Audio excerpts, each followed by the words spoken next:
Everybody, and welcome back to Block 8 TCG, and today we have an Enel deck profile. This is my first anniversary deck profile.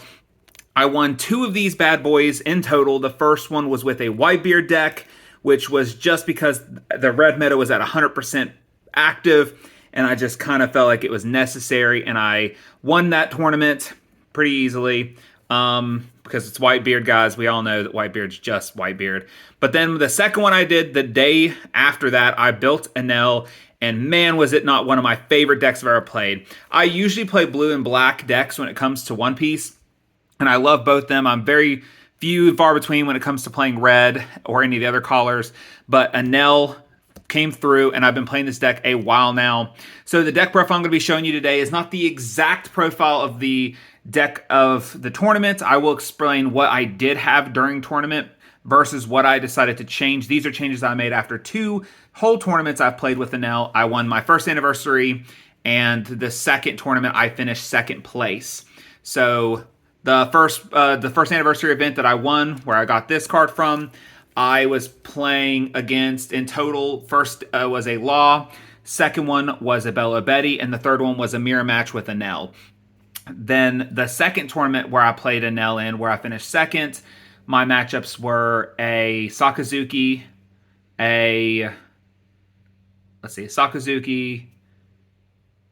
Law, the purple-red Law, and then my third and final matchup was against a Sakazuki, and that Sakazuki was really good. It was one of my favorite matches. It was against one of my all-time rivals in the card game, Lost Data. And so it was a very close matchup. But let's get into the deck profile, guys, for you all so you can see. I'm going to go ahead and put a nail to the side. I broke down this deck profile into two specific stacks. One is going to be the Non-Skypiea, and the other one's going to be the Skypiea build. So to start off with, we are running two of our Yamatos.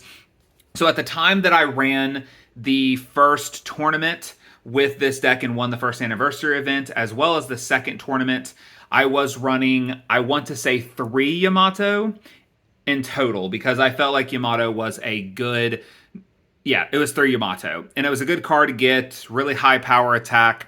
With 9, it takes a lot more for Sakazuki to take out. And also, depending on the life equality, you can basically KO pretty much anything. I was also running 3 of the Katakuri 8-drops, but I decided to go with just 2 in this build instead. I don't want to get clogged down with way too much stuff in hand and not be able to do more within my matchups. I don't want to be completely bogged down with a lot of dead cards in hand. And then for the other, I'm going to move these up. Then the last of the big cards of the non-Skypiea section, we have 3 Charlotte Linlins. So I was running 2 in my first build, so it was 3, 3, and 2. So I decided to switch it up and do 2 of the other top 2 cards there, Yamato and Katakuri, and run 3 Linlin, because I feel like, that 7 Dawn turn, having more options to play, and if you can get Charlotte Linlin out there, your opponent has to pick between healing you or trashing a card. Some of them are going to trash it because they know they need to, and the longer you can keep yourself healed and stay up there, the more you're going to activate triggers, and just everything you're going to need is going to fall into place, and it just postpones the matchup a lot longer than, as long as you need it to, basically. But yeah, those are my 3 kind of the big non-counter value cards for my non-Skypiea section. Then we run 2 Charlotte Crackers. So I wasn't running Cracker whatsoever in the first iteration of this deck profile. And so I decided to, within the few tournaments I've played, I decided to put them in just because it is nice to have the ability to play this out of life if it triggers, and that double attack. Throw a couple of Dawn on there, and now you're being able to take more damage to your opponent than what they were expecting. So I think that's just a good card to have. I believe this will be the best move moving forward, just to have a couple more options there. Then I'm, of course, running the must-play 4 of the Capone Beiji blockers. Or not blockers, 2K counters. The reason I run 4 of these is because they are I think a staple for yellow at this point. If it hits in life, which rarely does, but if it does, bam, that stops an attack, and you got yourself saved for a turn. If it's not on a turn where you actually need to use it, you'll just put it in hand, and you got yourself a 2k counter. My favorite card when it comes to non-playable stuff, I really enjoy having this card in my life more than anything. And of course, I just need one more of the alt arts, and I will have a full playset of the alt art Capones. Then for blockers, I am running just 2 Charlotte Brulés, and I am running 4 of the Sanjis. So the reason I'm doing this, and I thought about swapping it, doing 4 versus 2, because of this one I have to trash something for, and this one I can just play outright. So I'm debating if I want to swap it up. The only reason I haven't is just because it's so much easier. Like, they'd have to play a card to minus us down on the Bella Betty matchup, versus this one they can do it without having to minus you down at all. So I kind of just went for the higher power. It's not really going to matter much difference. Also, in the Sakazuki matchup, this is going to get sent out just easily. You know, that's one swing with the leader, and then boom, it's at 2, and you can bottom deck it with the Houndblaze. So I'm going to stick to this for now. I think the 4 of these versus the 2 of those are more important. But with Enel, you're not necessarily too focused on blocking. You're going to be doing a whole lot of other stuff outside of blocking. But if you need it, they are in life, and it gets you a little bit of an advantage. All right, and so now we're getting into the Skypiea, and this is going to be the biggest chunk of the deck. So I'm running 3 of the Rush Enels. I originally was running 4, and I thought that was a good decision. I thought having 4 of them in my deck gave me the better option of getting the Rush out there. But I do see where having 4 is a little much, especially if at the end game, I mean, there's other stuff I'm going to want to play, the Yamatos and everything else, and I don't want to have too many bogged down cards in hand.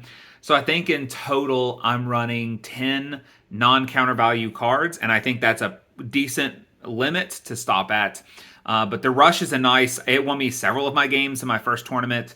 In the first anniversary event, I think Enel came in clutch almost every one of those games. And in the Sakazuki matchup, I was desperately needing him to kind of get me through the final match.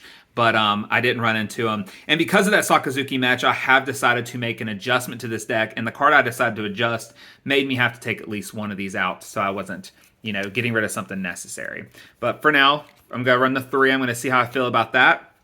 Then, of course, we're running 4 of our boy Shura. He is a must-play in this deck if you're going to run this Skypiea build. He's your searcher. He's a 2 cost to play on the field. You get yourself a search. If he's in your life, bam, you play it out of life, and then you got yourself a search, get you another card in your hand. Could be, the 7-drop rush if you need it. And I think that's what's nice about it, is just getting that rush off search. And I did that a few times, and it helped me get myself set up for a late game. And then next, this is kind of the combo here. This is what you're going to want to see. In first hand, in my opinion, you're going to want to see both these cards. Yes, you can use him to search and get into this, but I think having them both in hand just guarantees you a play regardless, and you get to search, pull another one if you need to. But having him on play, once you play him, you look at the top 5 cards of your deck. You can grab a Holly if you see one, and then you can play a Holly from your hand. So even if you miss the search, you can play Holly from the hand if you have it in hand already. Nice card. Basically, 4 Dawn, and you got yourself 2 cards on board.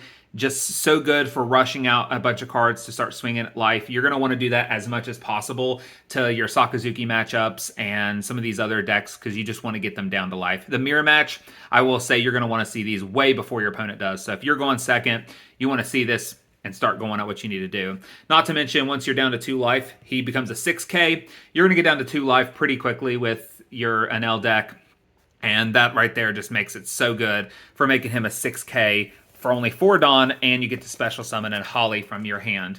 So I just think that's too good to not have 4 of. This right here, I love Gedatsu. He is a staple in this build. Gedatsu helped me a good bit in my matchup against Sakazuki. My opponent had 4 life. As soon as I could, played it down, dropped that character off the board. I think it was a Rob Lucci at that point.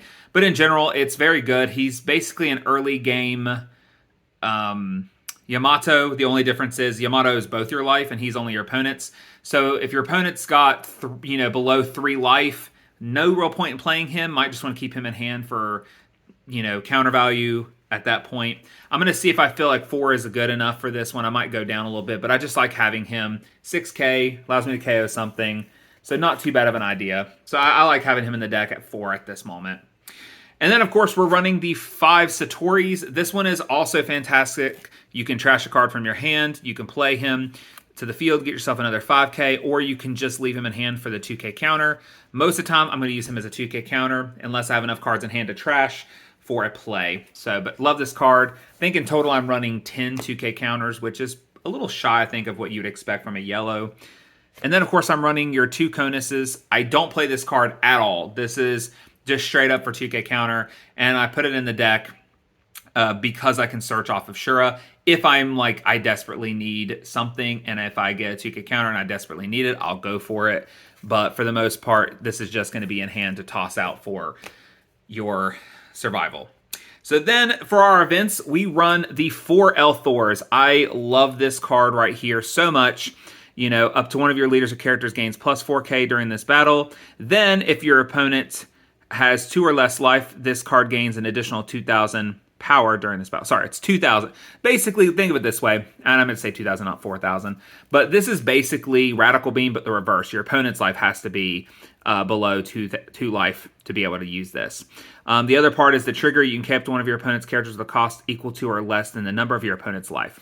So it's kind of like a Gedatsu. Most of the time, unless it's early on and it benefits me, I'm going to probably put that in hand and just use that because it's going to be better to have in hand for your survival in the late game and keeping characters alive.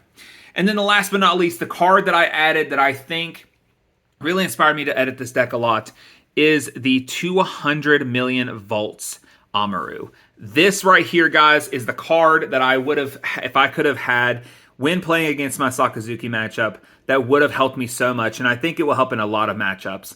On your main phase, you can get one of your characters or leaders up to 4,000 power. 3,000 power during this turn, and then if you have 1 or less life cards, rest up to one of your opponent's characters with a cost of 4 or less. Now, mind you, in my matchup, I wasn't at 1 or less life at that point, so it would have been still harder. But if I could have got myself down to 1 life, this right here would have helped me so much, because I could have increased my power by 3, and then I could have potentially rested a blocker on my opponent's side and wrap up the game. I think it's just too good to have this. Not to mention, I can trash 2 cards from my hand and add up to 1 card from the top of my deck to the top of my life. So that's just another little survival tactic too. So I really think this is the best move to add these 2 cards in to the deck. We'll see if I want to add more later, but for right now, 2 is fine. If I do any adjustments, guys, it may be just to add more of these depending on how the matchups go. Who knows? At this moment, I am really happy with my Enel build. I'm very content with this match, the way it plays, and it is just one of my favorite decks of all times at this point. I'm enjoying it. I've played it for about 2 tournaments. I've played 7 games, and I'm already seeing how much I enjoy playing this style. And definitely a good change of pace from what I'm used to. I'm a Crocodile player from last set. Love Crocodile. Blue is one of my favorite decks. Still is. Still plan on making Crocodile work for me in OP5. But this one really sparked my interest early on, and I am not regretting picking this card up. And I do want to say with the Enel, something to keep in mind, in my matches recently when we were doing the tournaments, I had an opponent try to bottom deck my Enel and didn't realize that Enel cannot leave the battlefield if I decide to trash a life. It's not just KO, it is any type of field removal. So going to hand, going to bottom of the deck, whatever, you can choose to trash a life to keep him alive, and that actually won me my matchup in that instance. So yeah, keep that in mind with Enel. He does have that. And I will say I'm working on getting some alt arts, so maybe if I do an updated deck profile for this deck at any point in time, hopefully by then I will have a bunch of alt arts that I want to put in here. Not going to go hog wild, but I might have a few, and of course I got to get that Enel leader as well.